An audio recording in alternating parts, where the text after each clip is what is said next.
मुंशी प्रेमचंद जी की कहानी गुल्ली डंडा। हमारे अंग्रेज़ी दोस्त माने या ना माने, मैं तो यही कहूँगा कि गुल्ली डंडा सब खेलों का राजा है। अब भी कभी लड़कों को गुल्ली डंडा खेलते देखता हूँ तो जी लोट-पोट हो जाता है कि इनके साथ जाकर खेलने लगूँ। न लॉन की ज़रूरत, न कोर्ट की, न नेट की, न थापी की। मज़े से किसी पेड़ से एक टहनी काट ली, गुल्ली बना ली और दो आदमी भी आ जाएं तो खेल शुरू हो गया। विलायती खेलों में सबसे बड़ा ऐब है कि उसके सामान महंगे होते हैं। जब तक कम से कम 1 सैकड़ा न खर्च कीजिए, खिलाड़ियों में शुमार ही नहीं हो पाता। यहाँ गुल्ली डंडा है कि बिना हर फिटकरी के चोखा रंग देता है, पर हम अंग्रेज़ी चीज़ों के पीछे ऐसे दीवाने हो रहे हैं कि अपनी सभी चीज़ों से अरुचि हो गई है। स्कूलों में हर एक लड़के से 3-4 रुपया सालाना केवल खेलने की फ़ीस ली जाती है।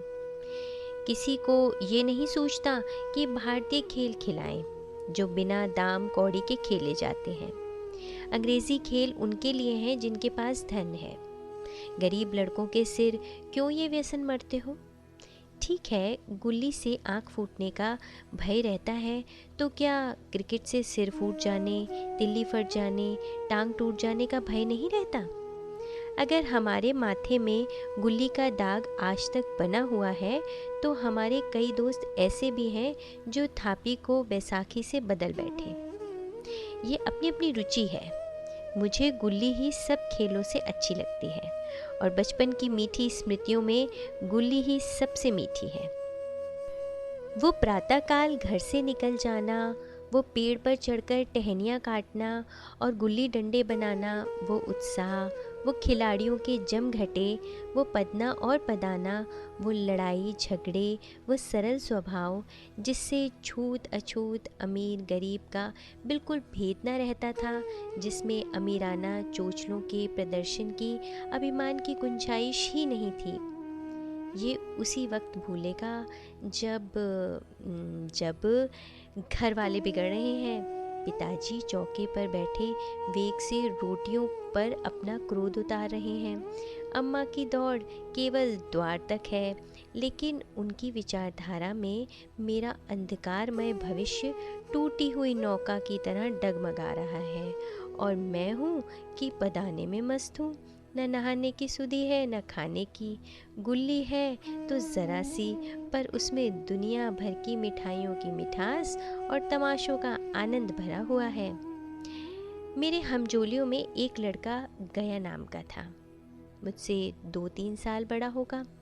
दुबला, बंदरों की सी लंबी लंबी पतली पतली उंगलियां, बंदरों की सी चपलता, वही झल्लाहट। गुल्ली कैसी ही हो, पर इस तरह लपकता था जैसे छिपकली कीड़ों पर लपकती है।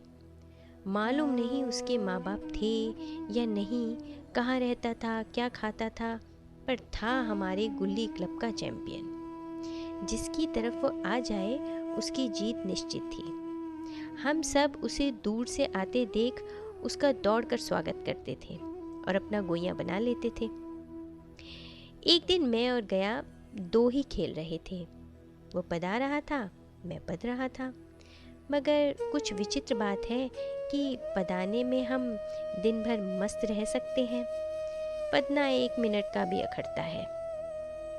मैंने गला छुड़ाने के लिए सब चालें चली, जो ऐसे अवसर पर शास्त्र विहित ना होने पर भी क्षम्य है, लेकिन गया अपना दाव लिए बगैर मेरा पिंड ना छोड़ता था। मैं घर की ओर भागा। अनुनय विनय का कोई असर ना हुआ था। गया ने दौड़कर पकड़ लिया और डंडा तान कर बोला, मेरा दाव देकर जाओ। पदाया तो बड़े बहादुर बनके, पदने के बैर क्यों भागे जाते हो? तुम दिन भर पदाओ तो मैं दिन भर पदता रहूं? हाँ, तुम्हें दिन भर पदना पड़ेगा। न खाने जाऊं न पीने जाऊं? हाँ, मेरा दाव दिए बिना कहीं नहीं जा सकते। मैं तुम्हारा गुलाम हूँ? हाँ, तुम मेरे गुलाम हो। मैं घर जाता हूँ, देखूं मेरा क्या कर लेते हो। घर कैसे जाओगे? कोई दिल लगी है? दाव दिया है, दाव लेंगे। अच्छा, कल मैंने अमरूद खिलाया था, वो लौटा दो। वो तो पेट में चला गया। निकालो पेट से। तुमने क्यों खाया मेरा अमरूद? अमरूद तुमने दिया, तब मैंने खाया। मैं तुमसे मांगने ना गया था। जब तक मेरा अमरूद ना दोगे, मैं दाव ना दूंगा। मैं समझता था न्याय मेरी ओर है, लेकिन मैंने किसी स्वार्थ से ही उसे अमरूद खिलाया होगा।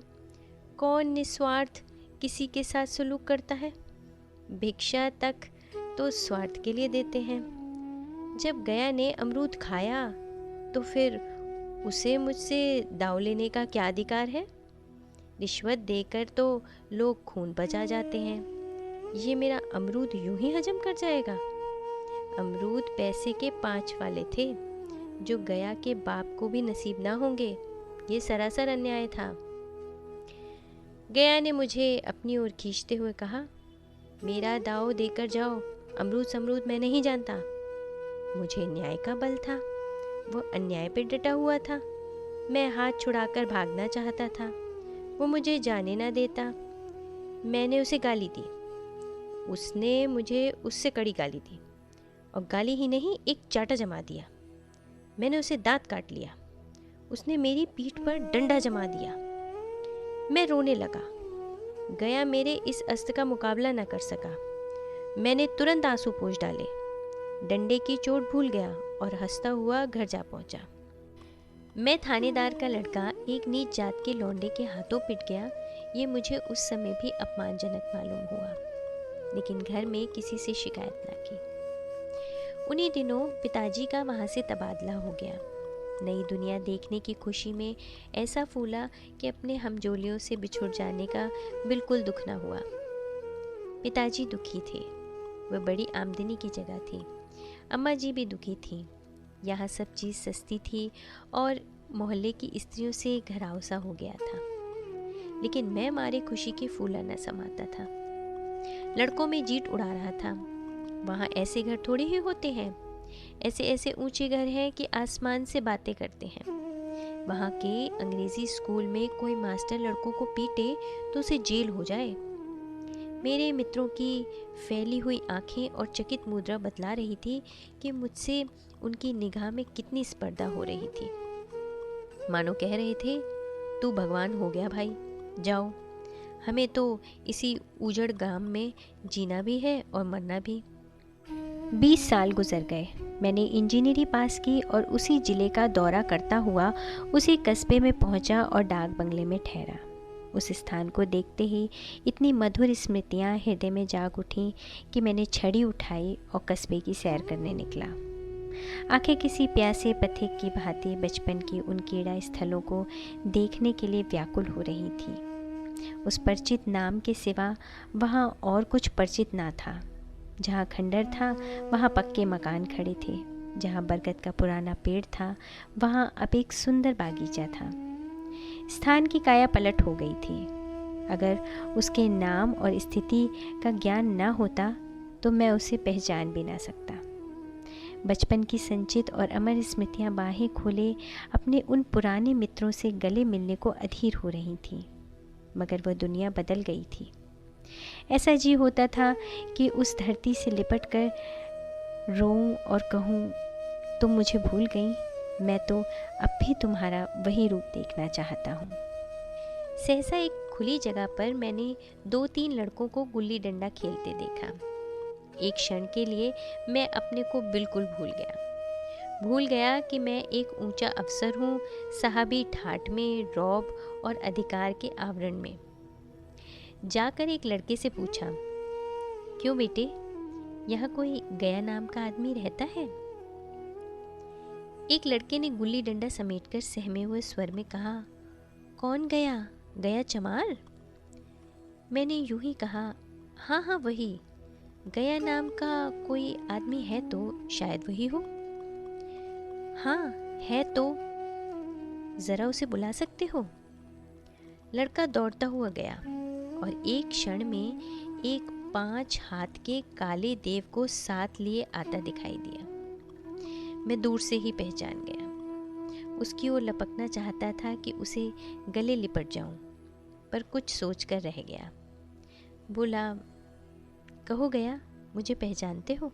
गया ने झुककर सलाम किया। हाँ मालिक, भला पहचानूंगा क्यों नहीं। आप मजे में हो? बहुत मजे में, तुम अपनी कहो। डिप्टी साहब का साइज हूँ। मतई, मोहन, दुर्गा सब कहाँ हैं? कुछ खबर है? मतई तो मर गया, दुर्गा और मोहन दोनों डाकिया हो गए हैं। आप? मैं तो जिले का इंजीनियर हूँ। सरकार तो पहले ही बड़े जहीन थे। अब कभी गुल्ली डंडा खेलते हो? गया ने मेरी ओर प्रश्न भरी आंखों से देखा। अब गुल्ली डंडा क्या खेलूंगा सरकार, अब तो धंधे से ही छुट्टी में नहीं मिलती। आओ आज हम तुम दोनों खेलें, तुम पदाना हम पदेंगे। तुम्हारा एक दाव हमारे ऊपर है, वो आज ले लो। गया बड़ी मुश्किल से राजी हुआ। वो ठहरा टके का मजदूर, मैं एक बड़ा अफसर, हमारा और उसका क्या जोड़। बेचारा झेप रहा था, लेकिन मुझे भी कुछ कम झेप ना थी। इसलिए नहीं कि मैं गया के साथ खेलने जा रहा था, बल्कि इसलिए कि लोग इस खेल को अजूबा समझकर इसका तमाशा बना लेंगे और अच्छी खासी भीड़ लग जाएगी। उस भीड़ में वो आनंद कहाँ रहेगा, पर खेले बगैर तो रहा नहीं जाता। आखिर निश्चय हुआ कि दोनों जने बस्ती से बहुत दूर खेलेंगे और बचपन की उस मिठाई का खूब रस ले लेकर खाएंगे। मैं गया को लेकर डाक बंगले पर आया और मोटर में बैठकर दोनों मैदान की ओर चले। साथ में एक कुल्हाड़ी ले ली। मैं गंभीर भाव धारण किए हुए था, लेकिन गया इसे अभी तक मजाक ही ले रहा था। फिर भी उसके मुख पर उत्सुकता या आनंद का कोई चिन्ह ना था। शायद वो हम दोनों में जो अंतर हो गया था, यही सोचने में मग्न था। मैंने पूछा, तुम्हें कभी हमारी याद आती थी गया? सच कहना। गया झेपता हुआ बोला, मैं आपको याद करता हुजूर किस लायक हूँ। भाग्य में आपके साथ कुछ दिन खेलना बंधा था, नहीं मेरी क्या गिनती। मैंने कुछ उदास होकर कहा, लेकिन मुझे तो बराबर तुम्हारी याद आती थी। तुम्हारा वो डंडा जो तुमने तान कर जमाया था, याद है ना? गया ने पछताते हुए कहा, वो लड़कपन था सरकार, उसकी याद न दिलाओ। वाह, वो मेरे बाल जीवन की सबसे रसीली याद है। तुम्हारे उस डंडे में जो रस था, वो तो अब ना आदर सम्मान में पाता हूँ न धन में। इतनी देर में हम बस्ती से कोई 3 मील निकल आए। चारों तरफ सन्नाटा है। पश्चिम और कोसों तक भीमताल फैला हुआ है, जहाँ आकर हम किसी समय कमल पुष्प तोड़ ले जाते थे और उसके झूमक बनाकर कानों में डाल लेते थे। जेठ की संध्या केसर में डूबी चली आ रही है। मैं लपक कर एक पेड़ पर चढ़ गया और टहनी काट लाया। चटपट गुल्ली डंडा बन गया। खेल शुरू हो गया। मैंने गुच्ची में गुल्ली रखकर उछाली। गुल्ली गया के सामने से निकल गई। उसने हाथ लपकाया जैसे मछली पकड़ रहा हो। गुल्ली उसके पीछे जाकर गिरी। ये वही गया है जिसके हाथों में गुल्ली जैसे आप ही आकर बैठ जाती थी। वे दाहिने बाएं कहीं हो, गुल्ली उसकी हथेली में ही पहुंचती थी, जैसे गुल्लियों पर वशीकरण कर डालता हो। नई गुल्ली, पुरानी गुल्ली, छोटी गुल्ली, बड़ी गुल्ली, नोकदार गुल्ली, सपाट गुल्ली सभी उससे मिल जाती थी, जैसे उसके हाथों में कोई चुंबक हो, गुल्लियों को खींच लेता हो। लेकिन आज गुल्ली को उससे वो प्रेम नहीं रहा। फिर तो मैंने पदाना शुरू किया। मैं तरह तरह की धांधलियाँ कर रहा था। अभ्यास की कसर बेईमानी से पूरी कर रहा था। हुच जाने पर भी डंडा खेले जाता था। हालांकि शास्त्र के अनुसार गया की बारी आनी चाहिए थी। गुल्ली पर ओछी चोट पड़ती और वो ज़रा दूर पर गिर पड़ती तो मैं झपट कर उसे खुद ही उठा लेता और दोबारा टाण लगाता। गया ये सारी बेकायदियाँ देख रहा था, पर कुछ ना बोलता था, जैसे उसे वो सब कायदे कानून भूल गए हों। उसका निशाना कितना चूक था। गुल्ली उसके हाथों से निकलकर टन से डंडे पर आकर लगती थी। उसके हाथ से छूटकर उसका काम था डंडे से टकरा जाना, लेकिन आज वह गुल्ली डंडे में लगती ही नहीं। कभी दाहिने जाती, कभी बाएं, कभी आगे, कभी पीछे। आध घंटे पदाने के बाद एक गुल्ली डंडे में आ लगी। मैंने धांधली की, गुल्ली डंडे में नहीं लगी। बिल्कुल पास से गई, लेकिन लगी नहीं। गया ने किसी प्रकार का असंतोष प्रकट नहीं किया। ना लगी होगी। डंडे में लगती तो क्या मैं बेईमानी करता? नहीं भैया, तुम भला बेईमानी करोगे? बचपन में मजाल था कि मैं ऐसा घपला करके जीता बचता। यही गया गर्दन पर चढ़ बैठता, लेकिन आज मैं उसे कितनी आसानी से धोखा दिए चला जाता था। गधा है, सारी बातें भूल गया। सहसा गुल्ली फिर डंडे में लगी और इतनी जोर से लगी जैसे बंदूक छूटी हो। इस प्रमाण के सामने अब किसी तरह की धांधली करने का साहस मुझ में इस वक्त भी ना हो सका, लेकिन क्यों ना एक बार सबको झूठ बताने की चेष्टा करूं। मेरा हर्जी क्या है? मान गया तो वाह वाह, नहीं तो 2-4 हाथ बदना ही तो पड़ेगा। अंधेरे का बहाना करके जल्दी से छुड़ा लूंगा, फिर कौन दाव देने आता है। गया ने विजय के उल्लास में कहा, लग गई, टन से बोली। मैंने अनजान बनने की चेष्टा करके कहा, तुमने लगते देखा? मैंने तो नहीं देखा। टन से बोली है सरकार, और जो कहीं ईंट से टकरा गई हो। मेरे मुख से ये वाक्य उस समय ऐसे निकला कि इसका मुझे खुद ही आश्चर्य है। इस सत्य को झुटलाना वैसे ही था जैसे दिन को रात बताना। हम दोनों ने गुल्ली को डंडे में जोर से लगते देखा था, लेकिन गया ने मेरा कथन स्वीकार कर लिया। हाँ, किसी ईंट में ही लगी होगी, डंडे में लगती तो इतनी आवाज़ ना आती। मैंने फिर पदाना शुरू कर दिया, लेकिन इतनी प्रत्यक्ष धांधली करने के बाद गया की सरलता पर मुझे दया आने लगी। इसलिए जब तीसरी बार गुल्ली डंडे में लगी तो मैंने बड़ी उदारता से दाव देना तय कर लिया। गया ने कहा, अब तो अंधेरा हो गया है भैया, कल पर रखो।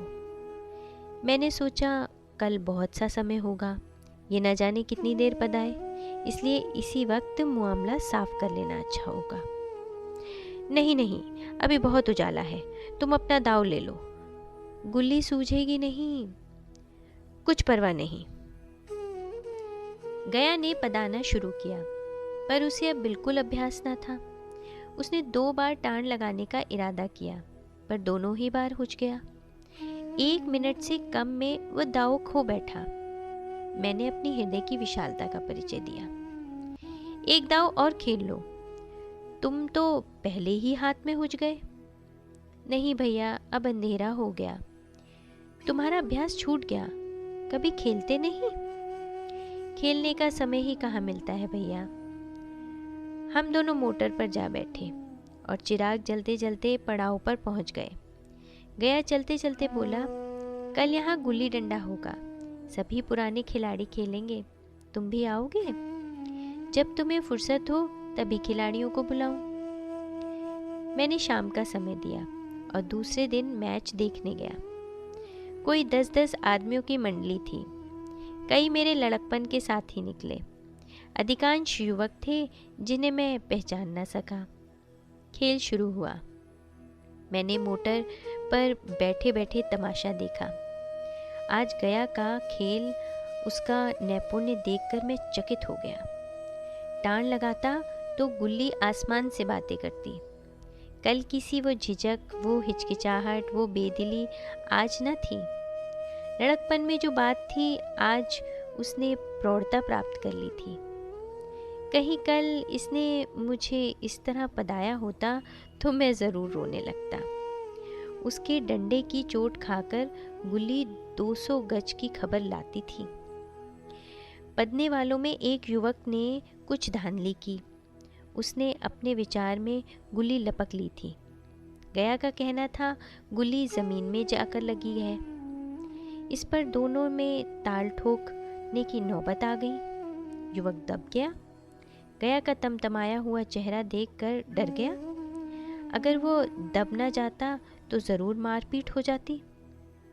मैं खेल में ना था, पर दूसरों के इस खेल में मुझे वही लड़कपन का आनंद आ रहा था जब हम सब कुछ भूलकर खेल में मस्त हो जाते थे। अब मुझे मालूम हुआ कि कल गया ने मेरे साथ खेला नहीं, केवल खेलने का बहाना किया। उसने मुझे दया का पात्र समझा।